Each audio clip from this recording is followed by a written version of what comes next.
Prepare to have your health questions answered here on Safe, Effective Natural Solutions with Dr. Todd Binkley, owner of Binkley Healing Center in downtown Ventura. Now, here's Dr. Todd. Good afternoon. I am Dr. Todd Binkley, practitioner of functional medicine and doctor of non-force chiropractic. The purpose of this show is to arm you, educate you, give you information you can use to take better care of yourself so that you don't become dependent on standard medical care, on pharmaceuticals, on drugs for the rest of your life, or needing surgery or ending up in a hospital. Those are all really important things when you need them, but most people would rather avoid them. But it's nice, it's a one thing to say, I'd like to avoid that, and it's another thing to actually make it happen. So to make it happen, to avoid the complications of decay. I hear people all this, not all the time, occasionally, I was going to say all the time. Occasionally I hear people say, oh, it's just hell getting old, getting old. Oh my God, getting old, it's the worst. Well, do you want to die? Most people don't want to die. People just don't want to be disabled. People don't want to be miserable. So my motto, it's on my business card, is live long, live well. Don't just live long and be miserable, but live long and live well. So if you want to live well for whatever number of years, it doesn't matter. Oh my God, I don't want to live to be 100. I'm going for 120. Why not? What day are you going to wake up and not want to wake up the next day? Well, only someday that you don't feel good, that you're miserable. So you want to feel good. You want to be fit and healthy, or at least, be able to basically function and enjoy life. That's the goal. That's the goal for this show, to arm you with information that you need to do what will actually enable you to feel good until your candle blows out. But that's not just going to happen. You can't just say, okay, yeah, I want that. If I listen to your show, will that happen? No. I've tried it several times. I've tried buying books that I really like and just sticking them under my pillow to see if I would wake up the next morning and have all the insights from those books in my head. No, you actually have to do it. I'm sorry. I'm a provider of information, but also a coach. You have to do something. You have to do something to take better care of your health if you want to be healthy and prevent ending up dependent on drugs. So part of the way that I help people on this show understand that better is by reviewing some of the medical literature that their doctors. So when you go to most doctors, they're going to just recommend standard medical care. And where do they get the information upon which they base those recommendations? They get it from medical literature. So medical literature is published online now. You used to have to subscribe to medical journals, each one of them $300 a month. Typically, I used to subscribe to some of them, the Journal of the American Medical Association, etc., British Medical Journal. There are specialty journals for heart, cardiovascular, gut, all the parts of the body, medical specialties. But all this stuff is available, at least in summary form, online now. And Medscape, not WebMD. So just so you know, WebMD is for patients, for lay people. Please don't subscribe to WebMD. Don't look at WebMD. WebMD is financed by the pharmaceutical companies. There's never any useful health information on WebMD. There's sometimes, occasionally, good information about medical diseases, but the best information that most doctors use is published by Medscape.com, Medscape, SCAPE.com, Medscape.com. Med News,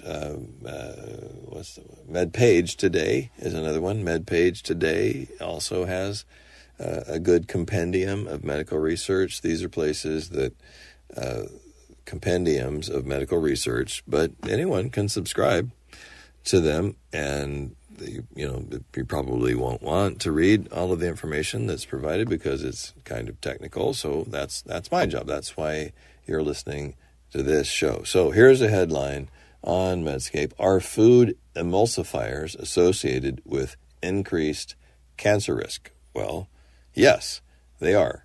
What's an emulsifier? Food emulsifiers are among the most widespread food additives. So preserved foods that have a shelf life, even if they're frozen, but especially if they're not, are added to food to increase their shelf life, and they have a strong association with an increased risk of certain cancers, especially breast and prostate cancer. So there's a new term in the literature which is really important to know about, and it's ultra processed foods, UPF. It's actually become an acronym, UPF, ultra processed foods. So ultra processed foods are sodas, drinks, fruit juices, frozen foods. We'll come back to that. There's some other ones. But ultra-processed foods constitute a significant part of our diet, representing approximately 30% of the energy intake in France, so says this article.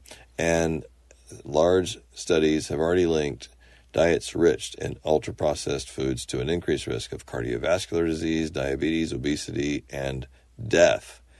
Explanations for this association include the presence of additives, particularly emulsifiers. So these additives are added to improve the texture and shelf life of foods, and experimental studies have shown that they affect the gut microbiota and lead to low-grade inflammation. So dysbiosis and inflammation not only increase the risk for inflammatory bowel diseases, but are also implicated in the disease process of other chronic diseases and certain cancers in other parts of the body. So I was just translating that from the medical jargon in the study, but it's really, really bad. This crap that, you want to grow it's hard. I understand it. It's hard to grow your own food or buy fresh vegetables. It's really convenient just to buy something in the freezer section of the supermarket, stick it in the microwave, and eat it. The problem is some of those things are healthier than others, and most of them are just not healthy. If you're buying frozen vegetables, frozen broccoli, frozen green beans, frozen any kind of vegetable, and warring them, it'd be better. Honestly, I have a countertop convection oven. It looks like a toaster oven, but it's big enough to roast a whole chicken with convection. So convection oven is basically a toaster oven with a fan in it. So convection means the heating element comes on and there's a fan that moves the air around inside the heat and makes it cook a lot faster. So a convection oven is really great. It's the best way you can roast a steak, you can roast a chicken, you can roast vegetables. It's so much better than using a microwave to cook anything. It tastes better and it's better for you, and it's almost as fast. I mean, microwaves are obviously the fastest way to cook most things, but unless you're just heating water, it's most things are so much better if you roast or bake or cook them in a convection oven. And a lot of people's ovens already have convection in your house, and if you don't have one, then you can buy a countertop convection oven. I like using I have both. I like using a countertop convection oven because it cools down really, especially in the summer in California. It cools down really quickly. You don't have to heat up the whole house. If you heat up your oven, it's just too much heat. It takes too long to cool back down. An electric convection oven on your countertop will very quickly mine heats up to 500 degrees, and it will broil a steak to perfection and then cool down. 20 minutes later, you turn it off, the heat's gone. It doesn't cook your house and make you have to turn up the air conditioner or open the windows. So anyway, it's nice. Whatever you want to do, cook your food in a healthy way. But the point is, avoid these emulsifiers. So I got a little off track there. We're talking about emulsifiers. So emulsifiers are things that suspend fats and liquids. So soap. When you're cleaning greasy dishes after eating, soap is an emulsifier. It suspends the fats in water so that you can remove them from a greasy dish and wash them down the drain. So similarly, in foods, emulsifiers suspend fats. So the emulsifiers are in baked goods. All baked goods have starch and fat in them, and almost all baked goods are bad for you. Baked goods are not healthy. Don't just try to minimize your consumption of anything baked. Bagels, cakes, cookies, crackers. All baked goods are bad for your. They should be considered treats. They're delicious. I eat them. Everyone eats them. They're nice. They're wonderful. But you should consider them treats, not a normal, healthy part of your diet. There's no healthy baked good. Baked goods there's no healthy baked good. The bread of life, throughout history, it's been considered that bread is healthy to survive. Well, it will keep you alive. It will prevent you from starving. But if you live in the West, if you live where most of the listeners of this show, hopefully you all have access to healthier foods, and baked goods are not healthy foods. Vegetables are healthy foods. Protein, nuts, animal protein, seeds, grains are healthy foods. We consume far too much starch. Most people consume far too much grains, starch, and sugar, and not enough healthy fats, because we've been brainwashed by the government and by other so-called educators to eat low fat, this and that. Don't eat anything. Don't buy anything that says low fat on the label, because you know what low fat means? High sugar. Anything low fat that's a product that's not, carrots are low fat. No, if you're buying a vegetable, it doesn't have a label on it that says low fat. But anything that does have a label on it that says low fat is usually, 99% of the time, a processed food that is mostly starch and sugar. The only way you're going to eat it, they have to make it edible. They have to make it taste good, or you won't buy it. So anything that says low fat, like low fat yogurt, low fat cheese, low fat prepared meal, whatever it is. If it's low fat, just think to yourself, high sugar, because the only way they can make that thing taste good so that if you buy it, you'll buy it again later, is if you like it because it tastes good. And the only way it's going to taste good is if they replace the fat with sugar. So sugar is always worse. There's bad fats, definitely. No one should consume too much fat either, but it's everything has become backwards for 30 years, 50 years, since the 70s. It's crazy. The good fats are good for you. Cholesterol is an essential nutrient. Cholesterol doesn't cause heart disease. It's strongly associated with heart disease, but the process is created by inflammation. See my previous episodes about heart disease for more information on this. So don't eat low-fat anything, because these low-fat foods have food emulsifiers, to get back to the point of what I was talking about before. Large epidemiologic studies have already identified links between diets rich in ultra-processed products to an increased risk for cardiovascular disease, diabetes, obesity, and death. So this is caused by the stuff they put in this crapped food. So notably, the highest consumption of these fats that are in processed food, that are in manufactured food, not natural food, things that you buy that are prepared already, were associated with a 15% increased risk for all types of cancer. 15% increased risk of all types of cancer, and 24% increase in breast cancer, 46% increase in prostate cancer risk. The highest consumption of carrageenans, so carrageenans is one of these preservatives that are very, very prevalent in processed crap food. was associated with a 28% increase, double increased risk in breast cancer. 28% increased risk in breast cancer.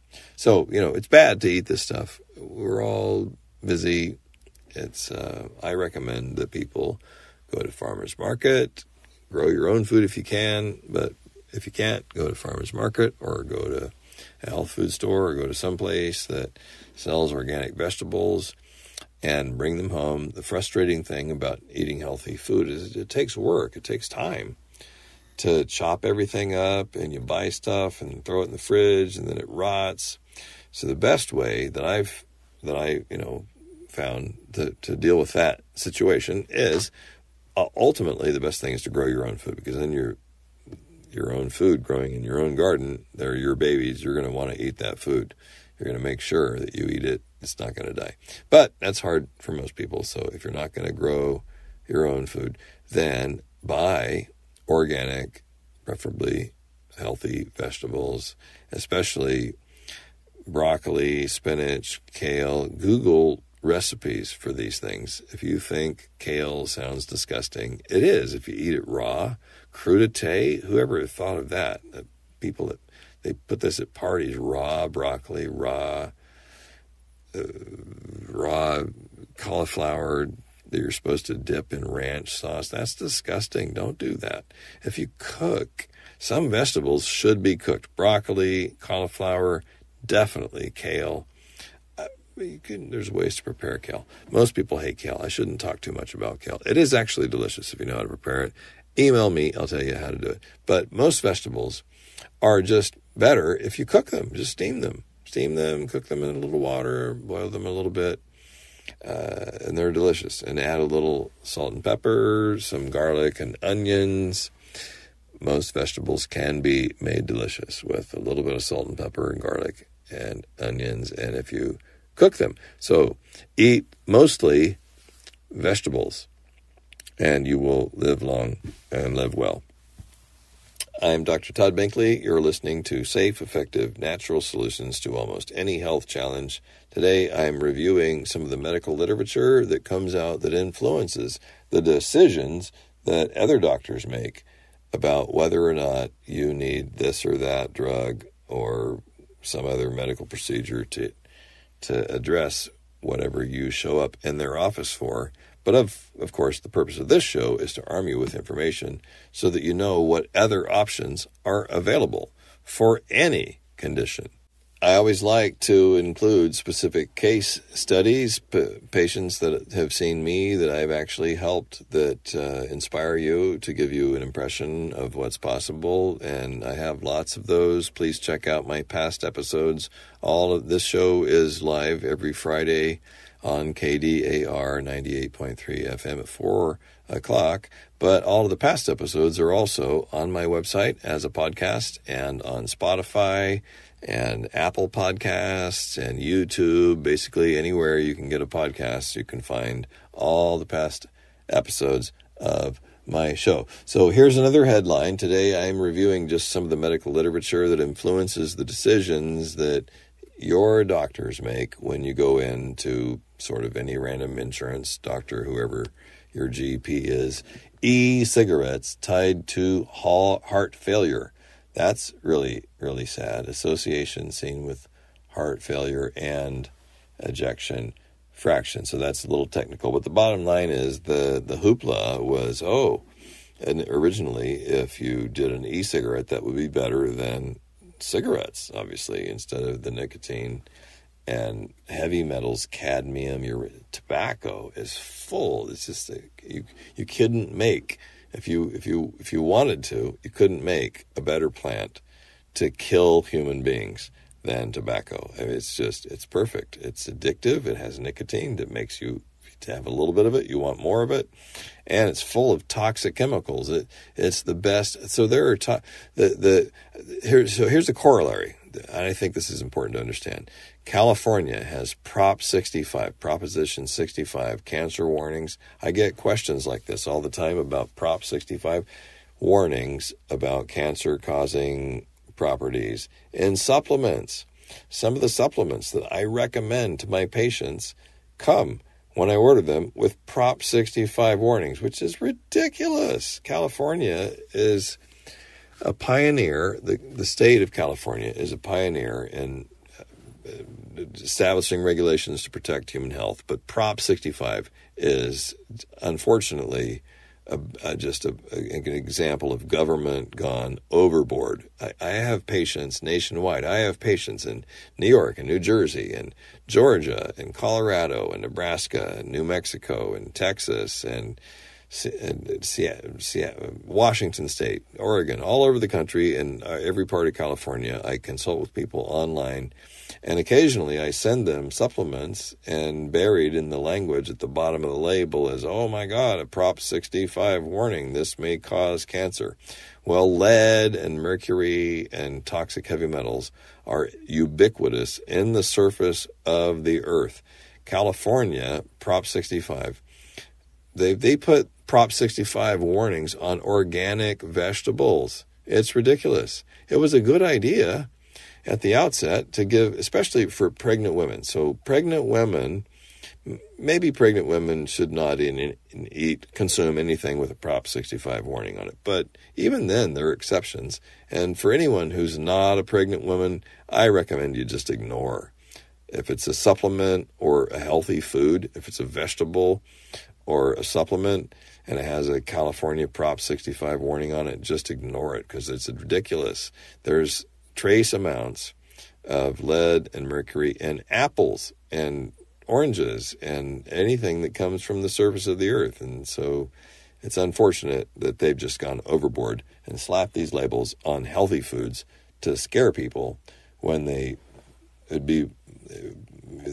energy would be much better served by telling them to not smoke e-cigarettes. So got a little off track there again, like I often do. We're talking about e-cigarettes. So e-cigarettes were thought to be an alternative to all the toxic chemicals in regular cigarettes, and they're worse. People are showing up in hospitals with severe respiratory disease, and a lot of these e-cigarettes also add nicotine, and obviously that's bad, but at least people have the choice whether or not they're consuming nicotine in their e-cigarettes. But just the basic ingredients that provide the smoke, that provide the experience, that make an e-cigarette work, those things are toxic, hugely toxic, and they're poorly regulated. The government, the FDA, the federal government is just starting to regulate these things. But, the American College of Cardiology said that both users of these had a 59% increased risk of developing heart failure. These things are bad. People are showing up in hospitals with lung disease. Again, another quote from this study linking harmful effects to myocardial endothelial function and microvascular function. So what that means in English is the inner lining of your blood vessels. The cause of heart attacks and strokes is inflammation in the lining of your blood vessels. And these e-cigarettes, people vaping, are irritating, causing inflammation in the lining of the blood vessels. So it's bad. No one should be used this. So they're pushing back. There used to be a recommendation to vape or use e-cigarettes as a smoking cessation tool, and now they're stating that that's a really bad idea. No one should do that. They're not officially recommended as a smoking cessation tool. Basically, no one should vape. These things are bad. I'm Dr. Todd Binkley. Thank you for tuning in. Please text me or email me your questions, drbinkley@binkleyhealingcenter.com, 805-218-3939. Thank you for tuning in. See you here on KDR 98.3 FM right here next week, Friday at 4 p.m. Have a great weekend. You've been listening to Safe, Effective Natural Solutions with Dr. Todd Binkley. If you have a health question you want discussed on the show, email your health questions to Dr. Binkley at binkleyhealingcenter.com. Take advantage of this opportunity to ask questions for yourself and for your loved ones, because our health matters. Join him next Friday at 4 p.m. for safe, effective natural solutions right here on 98.3 The Word, KDAR.